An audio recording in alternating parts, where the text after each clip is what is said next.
সেটি হলো আমাদের প্রতিবেশী রাষ্ট্র ভারত সরকার শেখ হাসিনাকে অবতরণ করার সুযোগ দেয়নি, তার হেলিকপ্টারকে ফেরত পাঠিয়েছে। আমি দায়িত্ব নিয়ে বলছি, বিমান বাহিনী সূত্র আমাকে একটু আগে নিশ্চিত করেছে উনি ক্যান্টনমেন্টের ভিতরে আছেন।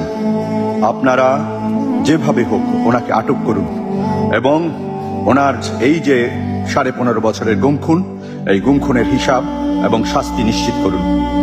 আপনারা যে যেখানে আছেন আপনারা এই আমার ভিডিওটি ছড়িয়ে দিন, আমার এই ভয়েসটি ছড়িয়ে দিন, যাতে ছাত্র জনতা সবাই জানতে পারে যে খুনি হাসিনাকে ভারত ফেরত পাঠিয়েছে। খুনি হাসিনা ভারতে অবতরণ করতে পারেনি, তার হেলিকপ্টারকে অবতরণ করতে দেওয়া হয়নি, সে এখন ক্যান্টনমেন্টে আছে। আমি কাজী শামীম আহসান দায়িত্ব নিয়ে বলছি, যারা আমাকে বিশ্বাস করেন তারা বিশ্বাস করুন, উনি বাংলাদেশে ফেরত আসতে বাধ্য হয়েছেন। ওনার হেলিকপ্টারকে অবতরণ করতে দেওয়া হয়নি, ওনাকে রিটার্ন পাঠিয়ে দেওয়া হয়েছে। উনি যে বাহন নিয়ে